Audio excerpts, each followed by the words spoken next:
Hello again. Oh, here we are, still looking at the Book of Song of Solomon. In case you've just stumbled across this video, my name's Tracy. I've been a Christian for quite a long time now, but 3 years ago a friend of mine lent me a book called Pleasures of Loving God by Mike Bickle, and that took me on a journey into studying the book Song of Solomon, and it totally revolutionised my Christian walk. And not just my Christian walk, but my walk as an individual, as a person on this planet, how I felt accepted and loved, and that led me to be able to give more, to enjoy life and enjoy others. And because it was just so transformational for me, I wanted to be able to share that. So I'm just doing these little excerpts of looking at the scriptures. We're still on chapter 1 at the moment, and today we're going to be looking at verse 12 and 13, possibly making it into 14. We'll see how we do for time. But if it is your first time, do have a look on my channel, my YouTube channel, and see if you can find the introduction to Song of Solomon that gives you a brief overview of the entire book and shows you where we're going and explains why we use symbols and things like that. But today, I have to admit, this verse 12, as of yet, I haven't had a great revelation. It hasn't been something that's really caught my attention and ministered to me. But verse 13 has. But we'll just read these. While the king was at his table, my perfume spread its fragrance. My beloved is to me a sachet of myrrh resting between my breasts. My beloved is to me a cluster of henna blossoms from the vineyards of En-gedi. Those are verses 12, 13 and 14. And what we have seen is in this book, although it is a love song between a groom and his bride, and it's from Solomon to one of his brides, when we read it, we see how often it actually depicts the love of Jesus for the church being the bride. When we look at this, when I look at this, I tend to take that individually for the moment, for looking at how it speaks about the love of Jesus for me as an individual, and then me corporately as part of the church. And what I love about this is these two verses 13 and 14 again depict the Saviour. But let's have a look at that verse 12. While the king was at his table, if I remember rightly, this bit is while the king was reclining at the place where he eats. So he was in a place of rest. He was relaxing and enjoying, and it's also the way he sits when he's having companionship with others. So she is there with him. And she says, while he was resting and reclining, so while I was with him in that place of companionship and intimacy, my perfume spread its fragrance. Well, this word perfume is the word nard, which is actually a really expensive perfume. And it makes me wonder, she wasn't from such a wealthy, as far as I'm aware, she wasn't from such a wealthy place, a wealthy family, and yet she has a really expensive perfume.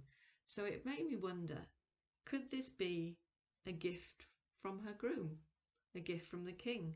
Because it's such an expensive and quite difficult to get hold of in those times, it represented wealth and prosperity. So was this a gift from the king? And is she saying, when I'm with you in that place of companionship, where we're just resting in a place where we're going to eat together, that intimacy of fellowship over food, the gifts that you gave me fill the room. It says, my perfume, the gift that you gave me, spread its fragrance. And I know that fragrance talks about, you're close. If you can smell something, you're close to something. If you're able to smell it and you're able to receive that perfume, that scent. And I just wonder if that's, Lord, when I spend time with you, you're able to see the gifts that you've given me being displayed. You're able to breathe in the gift that you've given me and see me using it. Because if she wasn't wearing the perfume or the gift that you'd given her, then he wouldn't have been able to smell it. So I just wonder if he enjoys and revels in the gifts that he gives us when we go into his presence, when we spend that intimate time with him, when he's reclining, so he's resting. He's not there to give them a job to go and do and to commission them into something, but it's just a personal time between the bride and the groom, resting together. And it's in that place where he gets to enjoy the gift that he gave her. It's a nice thought. Don't know if that's where it's from and if it was his gift, but it is a nice thought to think that when we come and sit with him, he gets to enjoy what he's given us and see what he's given us, and it blesses him. He's able to breathe in what he gave when we use it. But this next verse, my beloved is to me a sachet of myrrh resting between my breasts. So I always, if the book is saying something is like something, then we need to see what that something was. What did it represent, in order to know what she was highlighting? Why was she saying he was like a sachet of myrrh? And do you know what the incredible thing is? That in the Middle East, brides would wear a sachet of myrrh in between their breasts in preparation for the wedding day, as a symbol that they were being purified.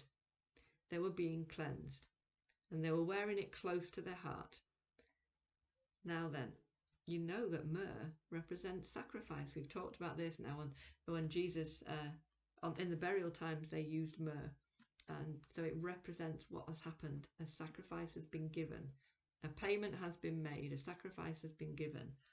And she's wearing the sacrifice close to her heart to purify her. And that's exactly what Jesus did. When he gave a sacrifice, he purified us. And he is preparing us for that wedding. How clearer, how more clear could it be that this is speaking about Jesus and the church? And as she's waiting for the wedding supper of the Lamb, she is being purified, and she's being purified by keeping close to her heart the things that he did, the sacrifice that he made. And the fragrance of that sacrifice is kept close to her heart. But another thing, breasts are often used to represent, what's the word? When you feed something, nourishment and feeding. So if you think one day, this bride, she's going to have a child, and she's going to feed it from her breasts, the things that hold and nourishment. And so what she's saying is the sacrifice that he made, she's keeping it close to her heart and close to that element of her that's going to provide nourishment for others.